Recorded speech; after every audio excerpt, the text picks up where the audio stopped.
Hello, Nick family. Welcome to the Queen's Court. I'm your host, Stephanie, aka Queen, and as always, we have a lot to talk about. The Knicks lost to a depleted Orlando Magic team, got blown out by OKC at home, was able to win against a lowly or the lowly Toronto Raptors, and then had a pretty good win. I thought yesterday against the Milwaukee Bucks at Madison Square Garden. What did we learn about the Knicks this week? What are we looking for from them this week and beyond? We'll talk about Brunson, just his overall play this season. We'll talk about the minutes distribution. We'll talk about the upcoming game tonight versus the Detroit Pistons, Thibodeau. And if we have enough time, we'll talk about Bridges. Seems to be losing a little confidence after that 0-9 shooting slump game against OKC. Only took 5 shots against Milwaukee. So if we have time, we'll talk about Bridges as well. Let me bring in the panel. Lady and the Chef, two Knicks chicks, Tony Crowe, Knicks and Bruises, Geoff Klafter, blog, Happily. author of the Happily Ever Klafter daily sports blog, and panelists on the Just Nick and Nick Weekly Show. How's everyone doing? Peace Queen. Panel. Great. Good. Happy to be here again. All right, all right. So let's get into this two and two week. What did we learn about the Knicks this week? And if you want to go more into the OKC game, that pummeling, since we were last here, you could do that as well. But is there anything you learned about the Knicks this week, or anything you want to talk about over any of the 4 games this week? Geoff, we're going to start with you. I think there's a resiliency with this team. I like the response that we had coming off that disappointing performance against OKC after Josh Hart kind of called everybody out, and amazing what happens when you make shots, right? But overall, I think what my assessment would be this: we're almost halfway through the season now, and it seems like this squad currently is about, I think there's like 3 tiers at the top of the NBA, and the very top tier is Cleveland, Boston, and OKC. And then I think there's a next tier down from that includes the Knicks and maybe a couple other teams. And then, the Magic, I think, are when they're healthy, are right there with us. And then maybe Milwaukee is kind of in there as well. And I think right now, the way this team is, they're just solidly in that second. They're not in the upper echelon where we want them to be, but they still are one of the best teams, in my opinion. And it's kind of crazy that they scored 140 points when OG and McCall both didn't really have any offensive contributions whatsoever. So I really feel like there's still untapped potential even in the starting unit there, which is kind of, scary, because they were, again, 140 points is a ridiculous amount of points. It was good to see Jalen be Jalen again. Like the Milwaukee game, I was just like, he's back in his bag. He had a couple rough outings in a row. He was doing it all. He's inside, outside. I mean, I think he finally was taking some threes that I think he was a little bit shy on in the Oklahoma City game. And I think that hurt our offense overall. I think he made 5 of 10 against Milwaukee, which is an improvement. I think even if he's missing, he's got to take those shots, because I think otherwise we become too easy to guard. We've got to be taking those perimeter shots. And I think that goes for Karl Anthony Towns as well. I mean, Towns is, been phenomenal from long range, and maybe his percentage is so high because he knows when to take them. But it kind of feels like to me, if you're shooting 45% from out there, let it fly, man. Like, I don't know. Maybe if he increases his volume to, 7 or 8 shots, the percentages drop with it. But, to me, the Knicks are at their best when they're shooting a lot of 3-pointers and getting that offense going, because the defense is just not there yet. It's not consistent, and I'm not saying it can't get there, but it's not the strength of this team currently. Yeah, I wonder if Brunson is at his best when he's being very aggressive and scoring, and others are playing off of him. But is the team at their best, or is the team at their best playing off of Karl Anthony Towns?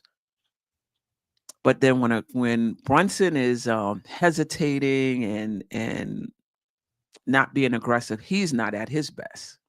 So it's interesting. We have a Brunson segment, so we're gonna talk about that. Um, Tony, what did you learn about the Knicks this week? Well, to Jeff's point, we're not at that first tier. 10 days ago, I would have put us in that first tier. You know what I mean? And then this stretch opened my eyes a little bit. But what I would say, in that second tier, we're the top of it. We're at the very top of that second tier. You know what I mean? We have aspirations to kind of get back into that top tier, top four. I think we're fifth in the league. So we want to get back in that top four for sure. We're not far from it. I think for us to get there, we have to be a better half court team. We have to figure out how to play in the half court. It can't just be fast breaks.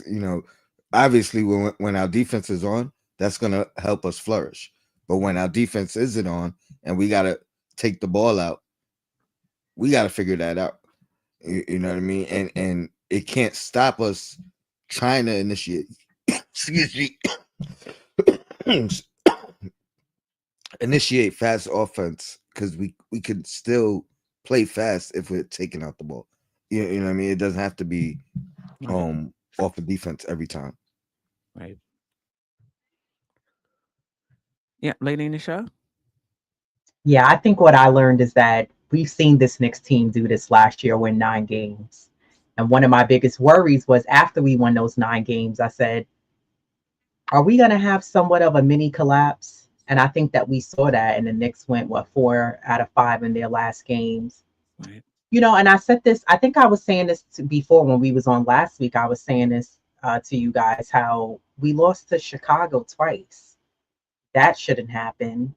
Believe it or not, the first matchup that we had against OKC, and I was mentioning this to Queen before we started live today, I liked the way the Knicks played against OKC that first matchup. But then when we played the second game, I joked around, but I'm really wondering. I said, did the Knicks play a pickup game before they played OKC? Because they just looked so tired at the jump ball. So I'm not sure what's going on. But I think that, kind of to Jeff's point and a little bit of what Tony said, the inconsistency is a big problem with this team. Like, we have to be a bit more consistent as a team. And I don't know if the issue is that we don't play well, if Brunson doesn't play well, or if Brunson plays well and Karl plays well. You got guys like OG and Mikal that disappears. Geoff mentioned it last week. It'd be nice to see both of them have a nice game together.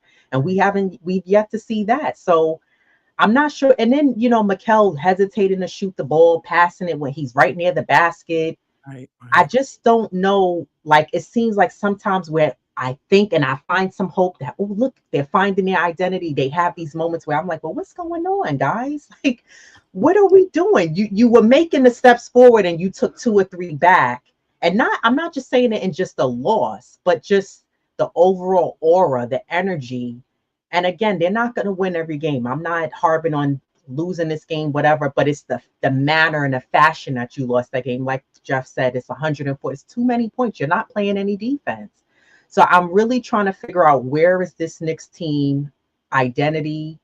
How do we fix the lack of the depth that we don't have, so that they can become a stronger squad together? Like, individually, we know what these guys can do individually, but together, I'm trying to figure out, how does that mesh and come together on a more consistent basis? Yeah. I think what I learned is that the Knicks need to grow offensively, in the sense that even though that's the best part of their game right now, there's still room to grow there. They definitely need to grow defensively. But what I'm going to start adding to that is the Knicks need to grow mentally. I think they need to become a more mentally tough team. And I think that's the opposite. When you say soft, it's so pejorative. People are like, no, they're not soft. They're not soft. So I'm gonna use a different term. I think the Knicks need to become more mentally tough. Sometimes you see that resilience. Like if we lose a game, they'll come back the next game and they'll win it. Sometimes they'll show that. But then there are other times within a game where they can't take a punch. And Boogie said this on Ron's show, No to Ledge. They cannot take a punch. Like, well, at least in the OKC game. Like they came in and punched him in the mouth and there was no get up. It was like they just laid out for the count. So that mental toughness is inconsistent as well. And I think that that's something that they have to grow, where they have an edge. Somebody used the word edge, and I think that's good. Yeah, they need an edge to them, an urgency to them. I hate to bring up last year's team, but I just want to use it as an example. They had an approach to the game that didn't change no matter what the opponent was.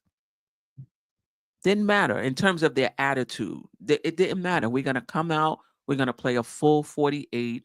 We're not going to give up. And they were never out of a game. If they were down, you knew they were going to claw and get themselves back in the game. Even if they ended up losing it, there was that edge to the team. And even though this is not that team, I still think that that's something that they could. I mean, I don't know. I guess I'll ask you guys. Do you feel like that's something you could develop? Or do you feel like that's something you either have or you don't have? But I think they need to get more mentally tough. And I see it sometimes, but it's not consistent. Tony, you were going to say something? I think part of that is because we had an identity in the sense that we hung our hat off of defense. You know what I mean? We definitely wasn't a good shooting team. And so the offensive rebounding and the rebounding was a large part of what made us successful. So that is easier to have and then contain because it doesn't matter how you're playing offensively, right? I think now we're kind of caught in the middle where we know our offense is tremendous, right? But the defense is not where it should be. Right. So it's like in the meantime, you're trying to win offensively, and slowly as the season goes on, you're trying to improve and build on the defensive philosophy. So that it's not at an equal playing field yet. And I think that's probably what we're seeing now compared to last year. Can you be a mentally tough team? So are you saying that can you be a mentally tough team and not be a good defensive team? If you're that good offensively, maybe. you know what I mean? But I think with Tibbs, that's his we know what the identity is, right? So even for him, it's probably more of an adjustment than ever before in kind of leaning into the offense winning the games as opposed to the defense. But I'm sure his philosophy didn't change. He's probably you know what I mean? He's just like, we're gonna get there. We're gonna get there. We're gonna, you know what I mean? Like, I'm sticking with these philosophies. But I think you also have to go through the diversity, the turmoil to get to the point where you're mentally tough. You know what I mean? Like you can't be mentally tough until you face something, until you face some adversity. You know what I mean? If it's all sunshines and rainbows on the path, you don't know how you're gonna react when you deal with some turmoil. So I think that's why in the short term, that 4-game out of 5 losing streak, I think that helps. You know what I mean? It builds us character. It helps us get back on the right path. Right. And that punch in the mouth by OKC at home as well. Geoff and Lady&TheChef, your thoughts on on whether or not the Knicks are mentally tough in your eyes, and can you be a mentally tough team and not a good defensive team? It's a great question.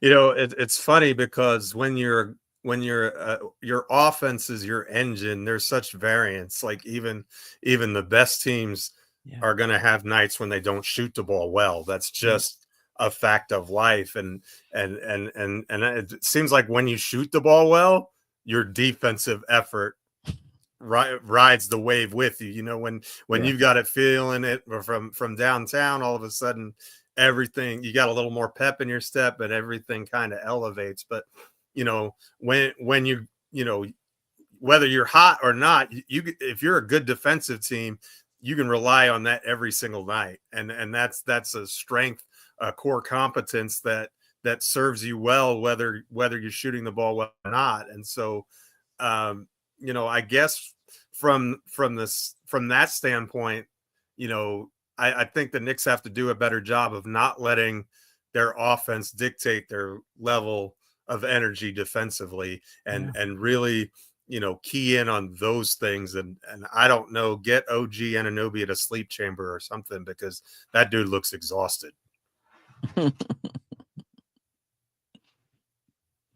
Lady&TheChef. I was writing down my notes.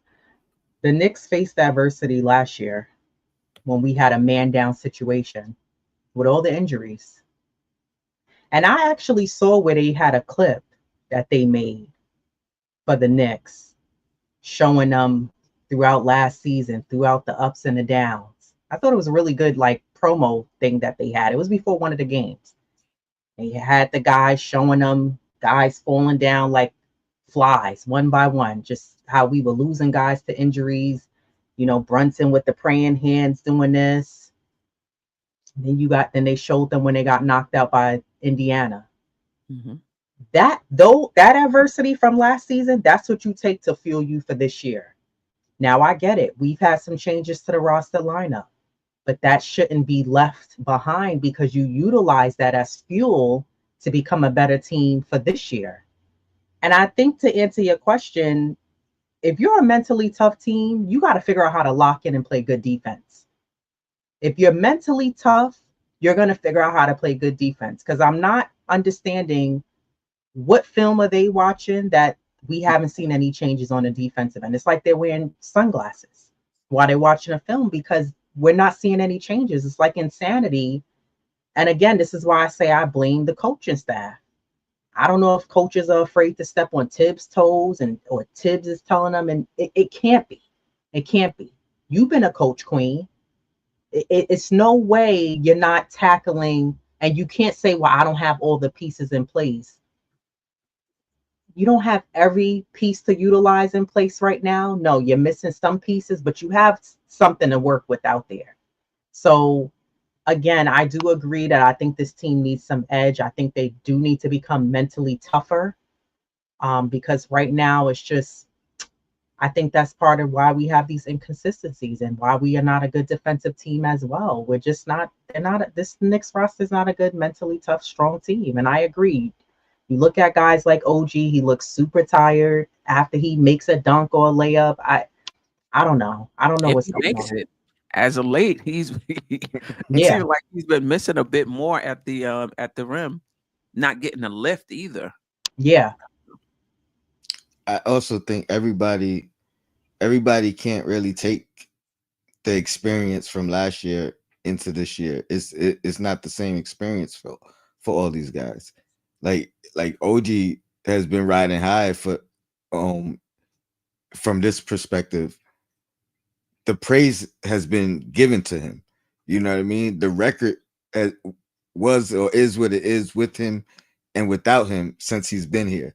You know what I mean? So the recognition and all that, he hasn't really faced any adversity. If anything, it's like his adversity was him being out, but he's seen the results of us and how we perform without his presence. You know what I mean? Mikhail's new here. I think Josh has been great. I can't really say anything bad about Josh this year, other than a game or two. But he's been so having a career year. Actually, yeah, he's been so consistent. It's like I'll let the little mishaps here and there slide. Cat has been phenomenal in his arrival here.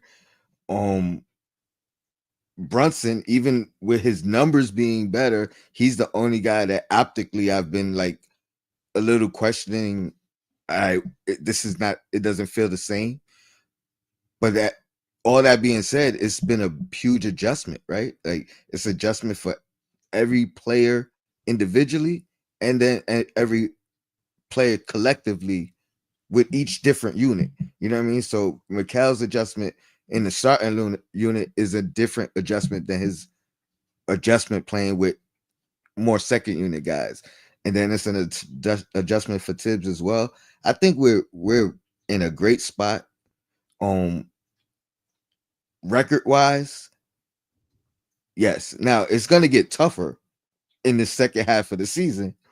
And hopefully these experiences and you know what I mean, like it hasn't been great. I mean, it hasn't been that rough. You know what I mean? Like it's kind of been a pretty smooth first half of the season. You know what I mean? All things considered, I think we've been getting better defensively. Like we had our mishaps in these past probably 5 games, but defensively over the season we've been improving. So I think we're going to continue to get better. It's where we end. That's what I want to see. Where we at the end of the year. But right now we arguably ahead of schedule. Yeah, Rick James, hardest NBA schedule the rest of the way. I think the Knicks, if they win tomorrow, they will have the best record through 41 games that they've had in the past 28 years. Wow. I think the last time was 96, 97. But, record is one thing. Trends. Like when I look at this team, I do see their record. I respect what they're doing. They're learning. They're winning, even though they're not there yet, right? So they're learning while they're winning, and I think that's the best place to be. But even with the winning, you could still see, you could still think, like in a playoff game, I don't know if that's gonna fly. Like in a playoff series, I think we're gonna have to be a little better right here. So I respect the record, but I don't want to gloss over the other things that we're going to need to get better at if we're going to go far into the playoffs. That's a fact. Like as it stands, if playoffs started tomorrow, my perspective of the team is totally different than my perspective of us being at the midway point of the season and where we are so far. Right. I agree with that 100%. Like we're not playoff ready at this moment. No. Not for a long stretch, you know what I mean? A stretch run. And what do you think? I mean, my next question was going to be, what do you want to see this week? But we can expand that to, what do you want to see the rest of the way that would make you feel comfortable that the Knicks can make a push in the playoffs? Lady&TheChef, we'll start with you. Better defense. We have to guard the perimeter. The perimeter is wide open, it seems like every game. And the thing is, too, I think with that mental toughness, I want to see better effort defensively.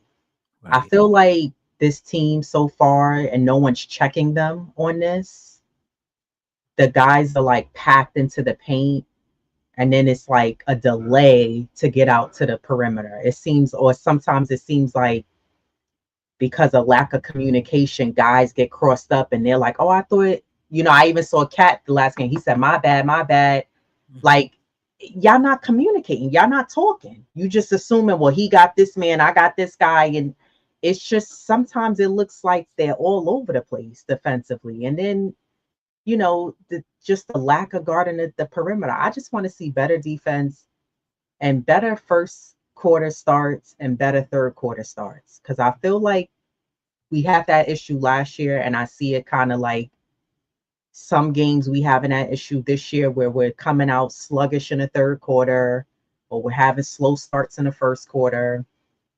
But just my overall definitely is better defense, because you playing teams that are, and I heard you bring this up, and I said this before myself. These teams that are in 5th, 6th, 7th, 8th, we can blink, and after All-Star break, all of a sudden they go on a run, and now they're vying for that 3rd, 4th, 5th spot. So you know, I don't want to get comfortable and, like you said, gloss over the whole record because playoffs is a different animal. But I Right. just want to see the Knicks be consistent and play better defense. And to your point, Lady and the Chef, the Pacers have won 6 straight. And right now, I want to say they're in 5th. So yeah, teams can, you know, and over the past 10 games, they've had a better offensive rating than the Knicks. You know, so yeah, teams are gonna go on runs. Teams are gonna, you know, drop a little bit. Miami, with all the turmoil over there, they've won 3 straight. You know, Tony, what are you looking for this week, or if you want to broaden it, you know, the rest of the way, so that you think would help the Knicks have a long playoff run? Uh, Consistency in a lot of areas and from a lot of individuals. Mainly Mikal and OG. Whatever it's gonna be, just like a definition or a defined role for them. You know what I mean? So it's not so up and down, night in and night out. Consistency with the aggression, Mm. especially between those two guys. Like Mikal had what 4 shots, I think, last night.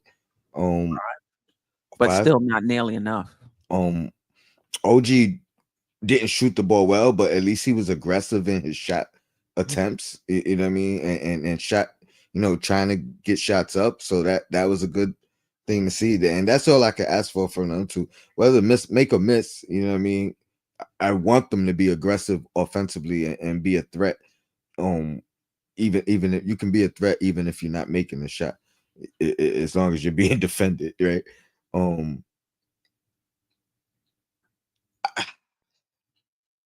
I think there's needs to be a defined role between Brunson and Cat. I don't know if it's at a turmoil. I wouldn't put it in like a turmoil category, but Cat has been phenomenal. Like I keep saying, um, maybe feeding him a little bit more and see what that can do for us. See what that opens up and unlocks for us. That might be a stretch of me asking for something, but you know what I mean? Like But we've been doing that, no? Not of late though. But we've had games like that. No, we definitely have. It's not like they're ignoring him. He's been Right. great. You know what I mean? But I think more consistently feeding him.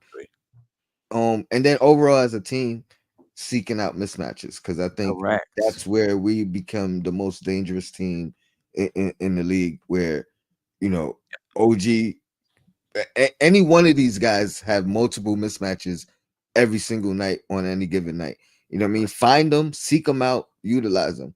Correct. Yeah, I agree. We leave a lot of meat on the bones. And against these teams that are not great, you can do that and still win. But against the really good teams, you got to be surgical That's right. with your decision making, you know? Geoff? Kind of want to piggyback up for what Tony said about roles. I think that a lot of we're just kind of clunky with where does everybody fit, even in our starting unit. And personally, I want to see him spamming the pick and roll between Brunson and Cat. Like I think that that is just, especially early in games, that gives you an identity. It gives you a go-to thing that you can use. And I think that it's a good way to get everybody involved, just not those two, because when you have those two guys, you put so much pressure on the defense that way. I don't think we utilize those two's talents together nearly enough. And they're both talented there. So I don't really understand why we don't utilize that much. And I think that goes back to the other thing that Tony was saying, hunting the mismatches. I think a lot of times we'll get an advantage and we don't use it. It's just like, okay, it's there. And then we'll just dribble on the perimeter until it's not an advantage anymore. And it's like, and maybe that's just figuring each other out. But, it's been half a season now. Like you want to see, you just want to see improvement on that end. And really what I'd like to see though is just consistent positive production from the bench. I feel like our starters do an excellent job. I think if you look at the on-off numbers for our starting five, they're probably still about plus 7.5 net rating, which is, ridiculous. But, we have the best starters in the league and the worst bench in the league. And it shouldn't be that way, because the guys that we bring in aren't untalented players. And some of it has to do with injuries, but I've been very unimpressed with the job that Precious has done of late.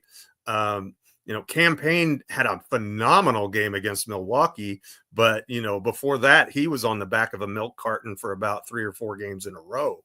Yeah. And Deuce is coming off an injury. And one thing I like about Deuce, he's not afraid to shoot.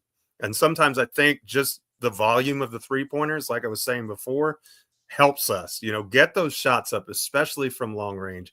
And eventually he did start to knock a couple of them down, and when he misses, it's frustrating, obviously. But, we've got to get more from those bench players. And I don't know whether it's Precious or Huck Porty or bringing someone else in. We have 5 fives on this roster, and only 1 is playable at this point. And that's not effective roster construction, in my opinion. And so either the guys like Precious or somebody needs to step up and start to fill their role more adequately, or we need to get someone in here who can. Yeah, I don't know if I have anything to add to what you were gonna say something, Tony? Yeah, I want to add one thing. Did I lose it? Don't get my condition. Go ahead and say what you were saying. I think I lost it. I don't know if I have much to add. I definitely want to see the team get mentally tougher and be able to kind of deal with adversity better, but from game to game, but particularly in games, and not have their energy dictated by whether or not they're making shots. You cannot shoot well and still play well. There's other things you can do if your shot is not falling. So I definitely want them to get more mentally tough. And the bench, this goes to the players and the coach and the front office. In my opinion, there's just no way the Knicks go far into the playoffs without an adequate bench. I just don't see it. You can have the best starting lineup in the history of the NBA. I still think they need support.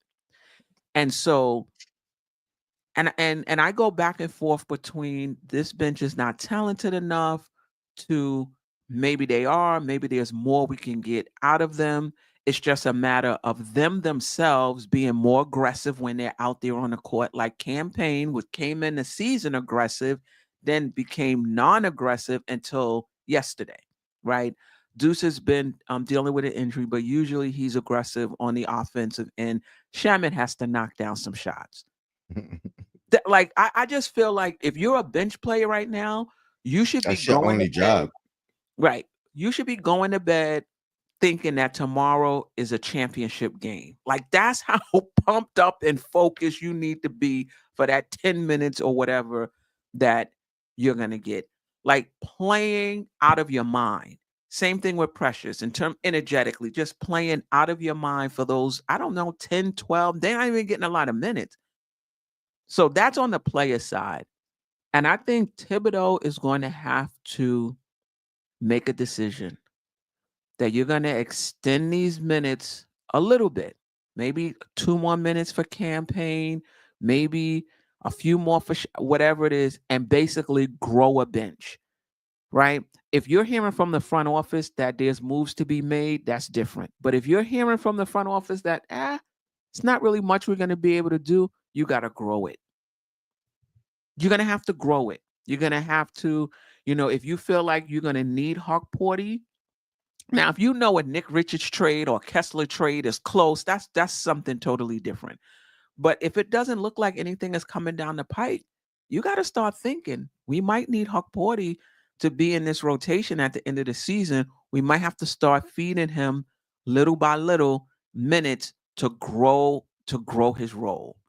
But they're going to need bench support the rest of the way. So that's what I'm looking for, the mental toughness and then the defense, this is tricky because I've seen the Knicks get after it. And then that makes me think that they can become a better defensive team. And then there's other times I look at them and I'm like, oh my God, like it's just no way. There's just no way. So they have to decide which defensive team they want to be because they've had good defensive games this season, which makes me think it's possible. Can I add? Yeah, I think I absolutely. remember. We need to get back to being a better rebounding team, and I don't know what our numbers are. I don't care what they are.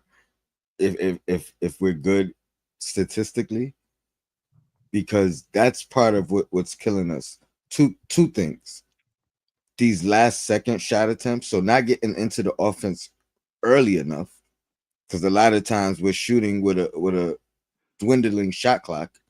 Because Brunson is taking forever to bring the ball up the court against the person draped over him instead of passing it and getting it back or them setting the screen for like I don't You're 100% right.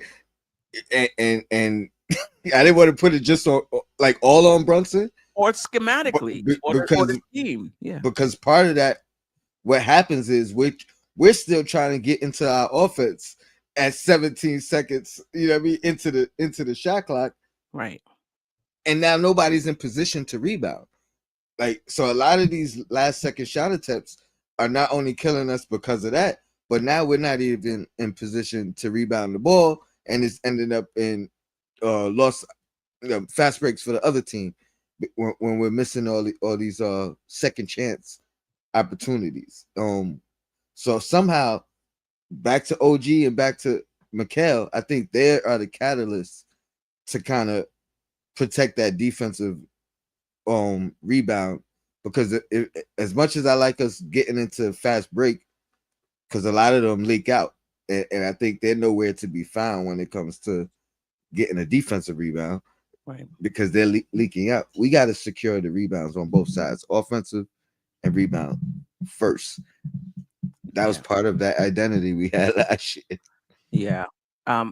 You picked the two guys who are not very good rebounders on the defensive end, but I agree with you. I think they do got to put that work in on the defensive end. As far as offensive rebounds, I just don't think that's who we are. I just don't think sometimes Cattle, get under the boards to try to get us second chance points.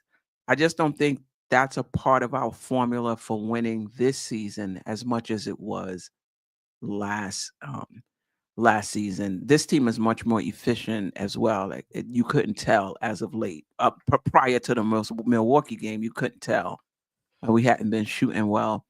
But when I Nick hate gets when back, I just say hate when I see like one Knick jersey and 4 or 5 opposing team jerseys under that rim. Like, we have no shot. That's what I'm saying. On which side of the ball? You mean for an offensive rebound or a defensive rebound? I mean, I've seen it on both, but most of the time it's offensive rebound. I mean, the Knicks have one of the best transition defenses in the league as far as limiting fast break points, and part of that, is they probably get back. They get back. It would be nice. Don't get me wrong. Don't get me wrong. It would be nice to get second chance. Don't you think that's a little bit personnel too, though? I mean, we had Robinson and Hartenstein last year, who were two of the offensive rebound percentages were off the charts, and that's not really. I mean, Josh Hart's an excellent rebounder, and so is Cat, but mostly on the defensive end. So maybe it's just a personnel issue on that side of the floor, and it's something that we're used to because that's kind of how we've played in the last couple of years, and it's just not something that's really conducive for the current lineup because of who's out there. Yeah, and effort too. But yeah, I mean, to your point, Queen, I picked on the two of the low end rebounding guys, but I mean, Mikal, I'll give more of a pass to. OG, I think he's big enough and strong enough that if he puts the effort in, he should be averaging, closer to 10 rebounds Then But Mikal too. There's been games where Campaign has more rebounds than Mikal Britt. There's long rebounds in the game. and that's true. You know? Yeah, for those two guys, it's just not their thing. It would definitely help, no doubt about it. I want to transition into Jalen Brunson. Did anybody have anything else they wanted to talk about last week's game? What you want to see down the stretch? So let's spend a little bit of time on Brunson before we get to Detroit. Before the season started, I said that, who was the pressure on? And I said, to me, the pressure was on Brunson, because it's easier, not easy, but easier to be the best player on an up and coming team than it is to be the best player on a championship contending team, right? The microscope is on. There's more expectations, particularly if you're a point guard now. You're playing these high leverage games with more at stake. You got to be sharper. And as good as he's been in terms of his efficiency, I think his floor game can go to another level. I'll put it that way. I'm not going to say his floor game is terrible, but I think there's another level he can go as far as his floor game. And to me, and then I'll get to the super chat. Appreciate you, Fred Wong, for the super chat. We're gonna get to it in the other comments as well. What does the team like? I feel like he should constantly be asking himself, what does the team need right now? Like, we talk about taking advantages of mismatches. Sure, that could be part of the game plan. But if you're a point guard, you see that. You see Mikal Bridges on Trae Young. You see a small playing Karl Anthony Towns, and you can go to that. There's a lot of freedom for what I understand in their offense. It's not like a set structured play. You read the defense and you play off of that. So I just think that's something Brunson could be better at, and the Knicks as a team, recognizing the mismatches and exploiting it. But also, when is the best time for me to be aggressive and assert myself and get 4 and 5 buckets in a row? Because there's sometimes we need that when things are stagnant. You're not getting anything from Towns, OG, Bridges. Listen, don't worry. I'm here. I'm gonna take care of it. But that's not all the time. And so, like, trying to figure out, when to do that, I think there's another level in his floor game and his decision making as far as that's concerned. But yeah, we'll start with you, Geoff, then Lady&TheChef, then Tony Crowe. What have you seen from Brunson this so far, and what would you like to see from him going forward? It's kind of funny because I think that what you're talking about made itself plain in the two games that we've been talking about, the second Thunder game and the Bucks game. I thought in the second OKC game, I thought he was just trying almost too hard to get a basket. I think he scored like 9 out of our first 11 points, but nobody else was really getting involved. I think Josh Hart had that one tough turnaround in the paint over Hartenstein. But other than that, it was just the Jalen Brunson show and nobody else cooked. But then you look at the Milwaukee game and he had 23 points or something like that in the first quarter. And so, and that carried us. But interestingly enough, in that game, I really felt like the Knicks pushed the advantage when he went to the bench.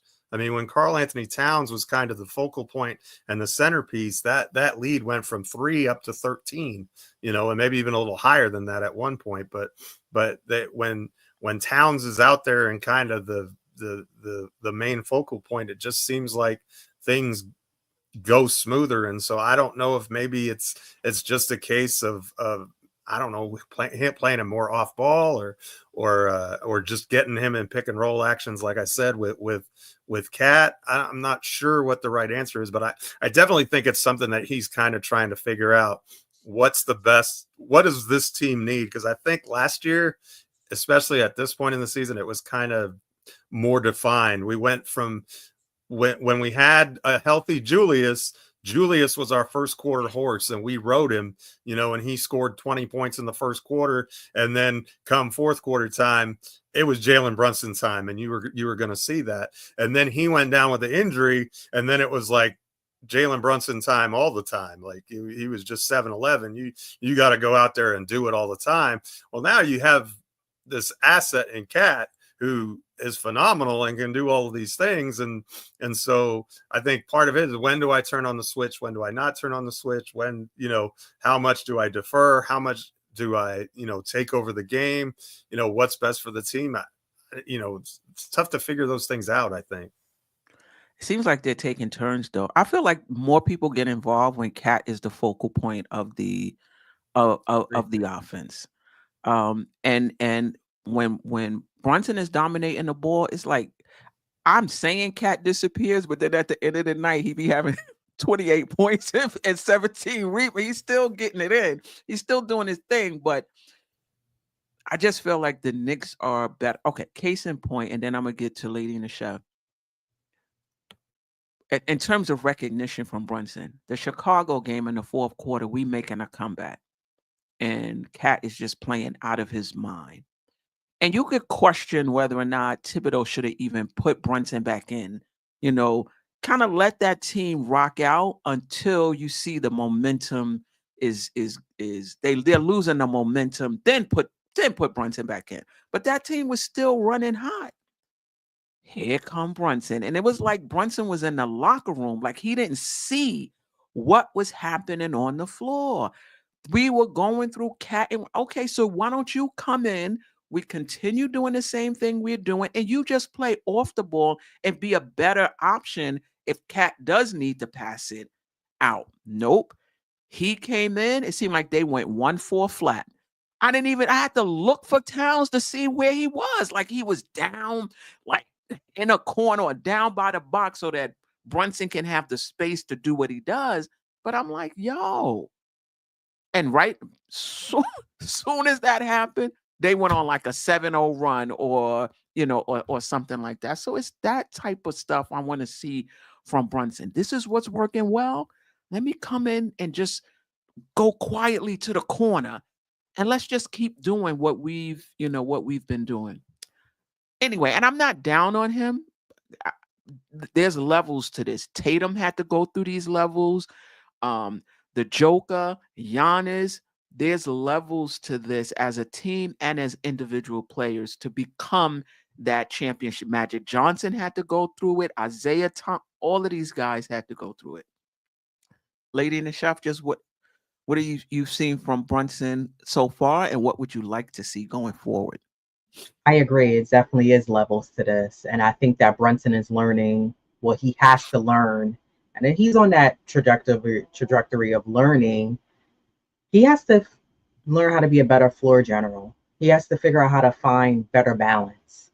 Like, we know what you could do individually, and when you could go to work and start cooking in the paint and use your footwork to your advantage. But I think you brought this up before too. Like, sometimes with Brunson, I want to see him telling guys like, no, come up, screen. You come over, run the, you know what I mean? I don't see him directing and telling guys what he needs from them on the floor as well. And I want to see that from him as well. And I think that, I've heard a few of you mention you want to see more of the pick and roll with him and Cat. And I think that's where Brunson has to figure out that balance as being not just the point guard for this team, but you got to show that's like leadership and being a true captain of a team. You can't, granted, they appointed him the captain, but I just don't feel like he has that yet. And Brunson, yeah, he did a good job against Milwaukee, but they don't have good defense. And you couldn't even do that against OKC because they just easily shut it down. He had no way to get around and score how he wanted to. So I don't know. I think he just has to figure out better balance. And this is something that I called on at the top of the season. I've said this. He has to figure out, okay, when do you facilitate and get guys the ball? You know what I mean? And then I don't know. The other part of it is I'm listening to what a lot of you are saying, but one of the questions that I wrote down is like, who do you blame for these mishaps or changes that we want to see? I've heard all three of you say, I'm looking more for this and I want to see more of that from the Knicks. But when are those changes going to happen?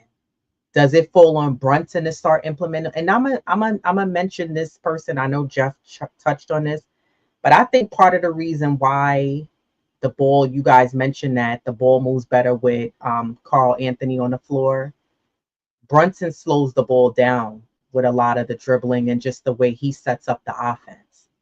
It reminds me of last year when we lost Randall, but we still moved the ball really well. And part of that was because you had Isaiah Hartenstein who moved that ball really well. And it's unfortunate, but you have to have Brunson on the floor because when he's on the bench, more times than none, we collapse offensively. We don't really have someone who could keep up that pace. But I think that part of the reason why we don't see or we're missing some of that leadership like we had last year, we are not gritty enough, like with the rebounds, like what you guys have been mentioning. You don't have Mitch, you don't have Isaiah Hartenstein. Hartenstein brought a lot of energy.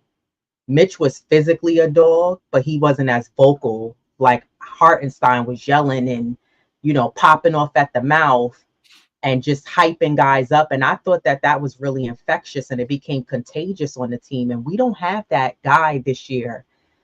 A lot of times, and I used to get frustrated with Hartenstein when he would just tip the ball out and I would be like, yo, grab the ball. But those tip outs help give us a second, a third. Mitch does that well, a fourth chance opportunity.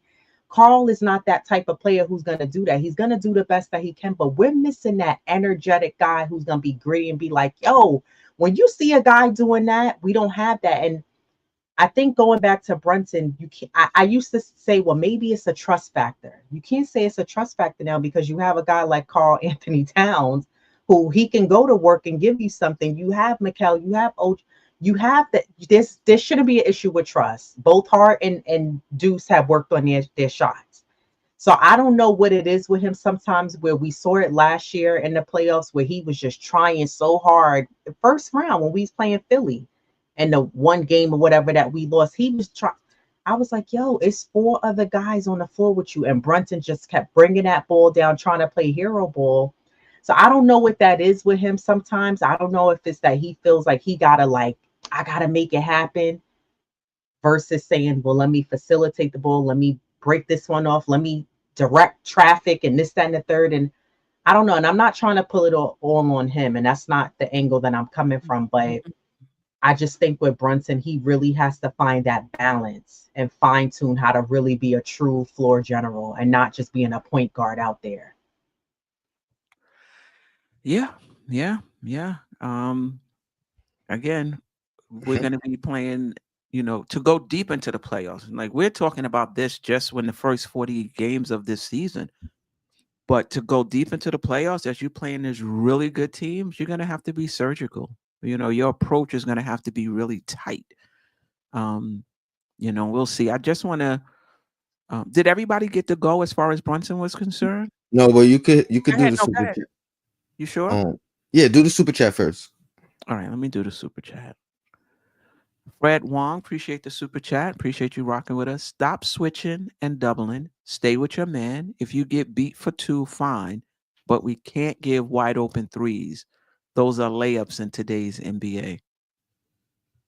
Yeah. He was talking about what you want to see. Okay. Yeah. But let me tell you, layup lines is demoralizing. Going to the rim and just laying you up. It is kind of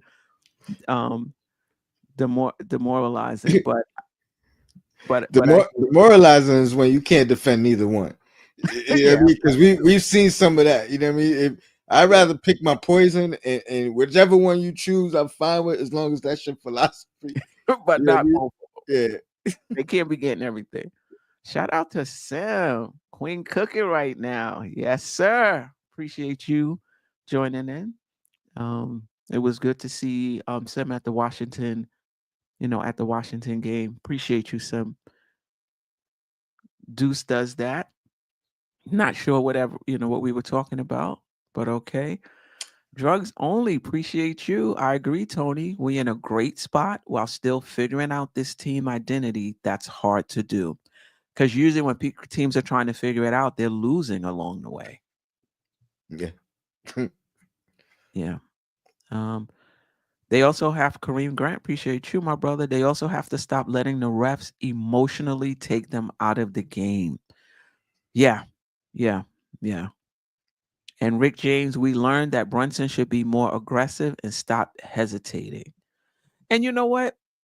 I don't even mind. I get it. The Milwaukee game, he looked like last year's Brunson on a team that's better. But sometimes you go 4 for 5. Yeah, sometimes you just got to be like, we got to get one.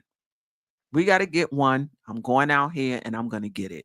There's going to be times when he takes over a game where he comes out aggressive. It's just reading when it needs to, when it needs to be done. Anything else on Brunson before we get into Detroit?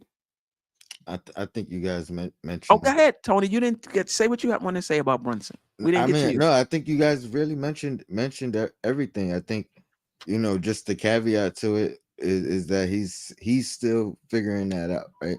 Like he's a score first point guard that got to where he's gotten by being who he is, right? And so it is a big adjustment for him. I'm not gonna step out as far as to be like he's selfish, but it's hard to relinquish that role, you know what I mean, that got you to the level of success that it got him to. You know what I mean? And I mean, if it is on a selfish side, like he wants to maintain the status that he elevated himself to at the same time. So there's a balance and a focus that he has to, he's just got to figure it out. I'm not, it's not selfish to the point where, like it's a detriment, but it's something that he I'm sure he wants to maintain his level, his stature, his status in this league while, winning and continuing to let everybody else flourish. But I think, like Geoff said, that January of last year, if we could reach that level of where, Cat is the guy in the first quarter or even the first 3 quarters, you know what I mean? But when it becomes a crunch time opportunity or a crunch time situation, which it may not ever get to if we're clicking the way we could be clicking, you know what I mean? Now, Brunson, it's your turn to take over. And your numbers might dip a little bit, but you know what I mean? But I guarantee we'll be winning a lot.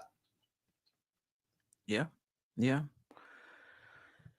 Yeah, he'll figure it out. I mean, he's very smart, high IQ, and he cares.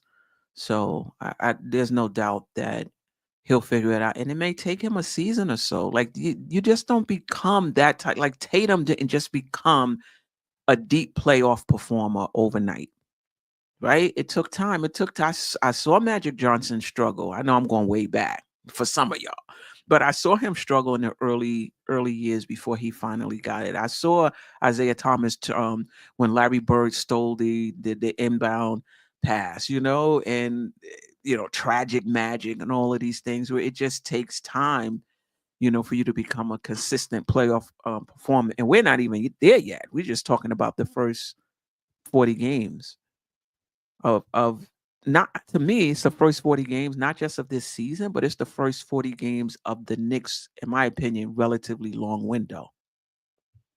Right. All right. Let's talk about Detroit. Detroit right now is 20-19. They're 8-2 over their last 10 games. They won their last game. Over the last 10 games, they're 11th in offensive rating, 7th in defensive rating, and 8th in net rating, winning by 4.5 points per 100 possession. They're in 8th place in the Eastern Conference. So this is not the same old Detroit team that we remember from last year, right? Bickerstaff is the coach now, who coached Cleveland, and it just goes to show with coaching, there's so many variables, right? He couldn't you know, he wasn't good enough in their opinion for Cleveland, and he goes to Detroit, turns them around that very next season, right? So roster and situations, those things have a lot to do um, with coaching. But Bernie Bickerstaff is Jr., I believe, is coaching them now, and we played them tonight. They were a really tough, physical, defensive team, and the Knicks need to match that physicality first. You need to match that physicality first. Then your talent will shine through. The Knicks have been struggling um, offensively, other than shooting wise, other than the Milwaukee game. For the Knicks in their last 10, they're sixth in offensive rating, 11th in defensive rating, by the way, giving up 111.4 points per game over the past 10. Obviously, we would need to look and see who the opponents were, right? And they're sixth in net rating, and that's been pretty consistent, right? Top 10, top 5 in net rating. And the Knicks are actually 14th in pace over the last 10 games. But what are you looking for tonight? Tony, we'll start with you. Back to the consistency. Like ever since we beat Denver and then lost to Utah, I've never regained the confidence that I had in this team after that Denver win. That that Utah loss really scorned me. So now I don't, I'm never taking the team for granted. Especially after this stretch. I told you no more 4-0s for me on the predictions. So just I mean, come play this team. Don't go down to their level, and I know they're much improved, but what I mean, play your game and beat them handily the way I believe you're supposed to. You know what I mean? And this is no slight to them. I think they are much improved, but I also think a lot of that, like, I don't think they were as bad as their record was last year. I think the team was in a different direction last year.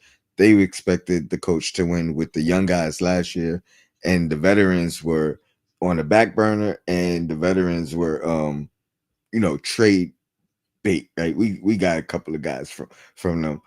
I think this year they're seeing what the young guys could do with veterans, with established NBA players around them, and that's the main difference in this team. So I don't think they were as bad as their record was last year, and I also don't think they're as good as the perceived improvement was. You know what I mean? We'll meet back at the round table after after this game. Cade is nice though. I ain't taking nothing away from that man. He's taking it to another level. But I agree with you. The bringing in those vets has really helped. That's something Houston did last year too, when they brought in Van Vliet and Brooke. Yeah, he used to play for Dylan Brooks. When they brought in Dylan Brooks, that really helped them. And look where they are now. Lady and the Chef, and then Geoff. What are you looking for tonight? Yeah, I agree with the chat whether Brunson is playing. I agree with the consistency. And I also don't like when we play teams and then they have that one guy that comes off the bench that we don't know who he is, and all of a sudden he plays really well. So I want the Knicks to be able to just strategize and play smarter than Detroit. This is not the same old Detroit team, and they have gotten better. They're going through their growth spurt, but they have plenty of guys who can get in double figures between Beasley, Hardaway Jr., Cade Cunningham, who we can't seem to never have an answer for him defensively. Mm-hmm. And then, between Thompson and Harris, you never know which one of those two guys could go off. So the Knicks got to get some stops. Something about when we play teams like Detroit, Chicago, these guys come out like quick, fast paced. So I need the Knicks to just be ready for that and get some stops tonight. Yeah. Shout out to Undios NYK. Appreciate you. I met him in Washington. Always good to meet those in the chat in person. He said he's playing. That Brunson is playing tonight. Okay. Geoff? Well, you know me and my PTSD. I hate second games of a back-to-back with a passion. They always scare me. I don't care who the opponent is. And Cade Cunningham is special. He loves to cook the Knicks at the Garden. And then I'm with Lady&TheChef. I'm tired of the Kobe Whites and the Isaiah Joes having career 9 of 11 from 3 shooting nights against our The Garden will do that to opposing teams, though. It will. You're right. But I don't know. Detroit's a good team. I don't just get out of here with a win. That's all I'm saying. Find a way, scrap, claw, whatever you got to do. Just find a way to get the W and just move on. Detroit is much improved. I think last year they had a coach who didn't really want to be there, and that kind of shone through. They paid him a ton of money to go, but he was kind of wanting to take the year off, and kind of that attitude kind of spread to his players. And now you've got Bickerstaff in there who's kind of hungry after being let go by Cleveland, and you got another talented player in from the draft, and all of a sudden here you go. You've got a young, talented roster, and the veterans that they have really done well for them. I mean, this game scares me, but if we come out of here with a win, I'll be feeling pretty good about this team. Now, if we win, would this be a quality win for you, or would this just be, the narrative around the Knicks to just be in easy teams? Would this be a quality win for you? Well, they're a game behind the Milwaukee Bucks in the standings. I mean, if you're going to call the win over Milwaukee a quality win, I think you have to call the win over the Pistons a quality win. But I don't worry about quality wins. You don't miss this isn't the NCAA tournament where you judge your strength of schedule. Get to 52 wins and you're going to be in the top 4 and you're going to the playoffs. I don't care who they're against. Home court advantage. Yeah, and so just stack the wins, rack the wins, pack the wins, and get to where you need to go. And then the playoffs are a different game anyway. I mean, the regular season is a completely different animal than getting to prepare for a team for 7 games. So right. I'm not gonna I don't put a lot of strength, a lot of credence in that strength of schedule. Well, we only beat these. Who cares? You're gonna lose. Even the best teams lose 25 games in a year. What difference does it make if it's against, the bottom 4 teams in the league or the top? You can extrapolate those things all you want to, but those are just guesses. I've seen teams, let's take when we played the Hawks that year. I think we swept them in the regular season, and then they came and they boat raced us in the playoffs. So, you can't really tell how just because you don't match up well during the regular season doesn't mean that when you get to focus on that team and run your stuff that you're not going to be able to exploit those weaknesses in a way that you can't necessarily on a second game of a back-to-back. I agree with that. I do think over the course of a season, though, if you're only winning against 500 teams, it's a big jump in the playoff. Yeah, I wonder how far that particular team is going to get in, in the playoffs. But I do agree with you, on how much you're going to put into it, losing to if we were on a back-to-back, right? But if you're able to get it, though, I think it says something. I just feel like the Knicks got to get mentally tough. The Knicks got to have an edge. They got to learn how to dig out wins. Oh, it was a back-to-back, and no, dig it out, get it. Lady&TheChef, what's your thoughts on whether this would be a quality win or not, or like Geoff, not really putting a lot of stock in it, just get it? No, it's not a quality win because you couldn't even beat Chicago on a dumb choice. I'm not moving on from that. I'm sorry, you couldn't even beat Chicago. You let Kobe White. Hair wasn't braided. It was out all over the place, and he just went off and scored 40 whatever points he had. No. I'm sorry. The Knicks have to figure out how to. And then when we play teams like Brooklyn, Chicago, you play what's this team? Detroit.